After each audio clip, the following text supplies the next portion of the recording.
ऊसा tractor फसी Tata bye bye ये इकडे.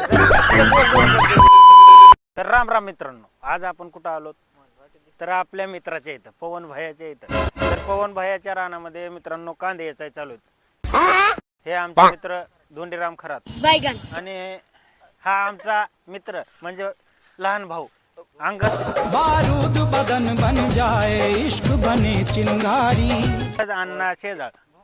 तर पवन भैया, तर कांदे आपलेच आहेत. आपले आपले माझे. तर आज मार्केटला काय भाव आहे कांद्याचा? या इकडं.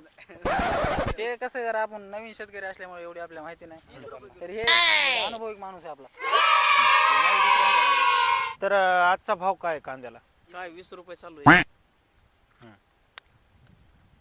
सध्या. काय चालू आहे? 20 रुपये. विचारा प्रश्न आपले सचिन तसे.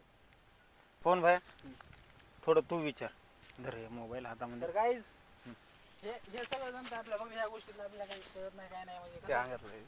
तर राजू भाई आपल्याकडे आज आपल्या सगळी म्हणजे स्पेशल विजिट करण्यासाठी आलेत आपल्या शेताला. हे आपण काय केले बघू शकता, सगळ्यापेक्षा काहीतरी नवीन आणि वेगळं. नमस्कार मित्रांनो, तर ऊसामध्ये कांदा लावलेला आहे आणि कांदा असा भरपूर निघलेला मित्रांनो. कमीत कमी 2 ते 2.5 टन कांदा निघलेला. कांदा हा कांदाच निघलेला कांदा. काय चालू आहे आपल्या. तर आपण विचारणार आहोत आजचा मार्केटचा भाव धोंडीराम दादा खरात यांना. तर धोंडी दादा, आजचा म्हणजे कांद्याचं उत्पन्न कसं निघलं आणि आजचा मार्केट भाव आम्हाला कळेल का? एक एकरी 40 गोण्या निघलाय आपला कांदा आणि एक 20-22 रुपये किलो आज भाव लागेल. उद्या माझं लेवल किती निघू शकतो आपल्या एवढ्या एरियामध्ये आपल्या म्हणजे? काय 2-3 टन निघेल की. निघू आपला कांदा. तर मित्रांनो हा कांदा आपल्या पवन भैयाचा आहे. प्रतिक्रिया आपल्या धोंडी दादाची.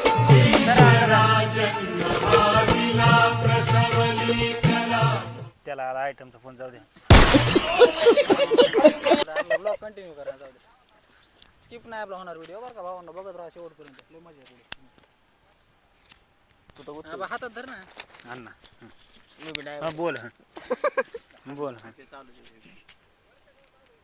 हात आटलाय कळू द्या ना मग सांग. विचारतो अण्णाला काय विचारायचं विचार ना. तर so finally guys, this is my big brother and I don't understanding this language. या And yeah this currently those धास दोस das dos no. ऊसा ट्रॅक्टर फसी. मला येत नाही काय बोलतो आणि यांना येत नाही काय. तर असं विचारा काहीतरी. अण्णा आपल्या इथं किती गोण्या निघल्या भाया? आपल्या इथे 40 गोण्या. तर अंदाजे सरासरी किती कांदा भरल? अंदाजे सरासरी 2 ते 2.5 टन भरायलाच पाहिजे. म्हणजे आपलं डबल पीक आहे म्हणायचं, ऊसामध्ये उत्पन्न झालेलं आहे. डबल चांगलं झालं का काही?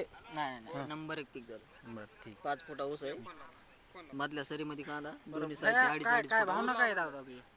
भावना एकच आहे, नंबर 1 भाव लागावा आणि कमीत कमी 50-55 हजाराचा तरी कांदा व्हावा. तर सो गाईज फायनली बघू शकता तिकडे आपलं पिकअप लावलं घराला आणि इकडं सगळं ते अजून 5-25 गोण्या राहिल्यात. तर एवढं घेऊन गेलं की झालं लगेच आम्ही मस्त गावात जाणार. गावात गेलं सगळ्याजण मस्त team जाणार. ते असंच एन्जॉय विथ अँड वर्क.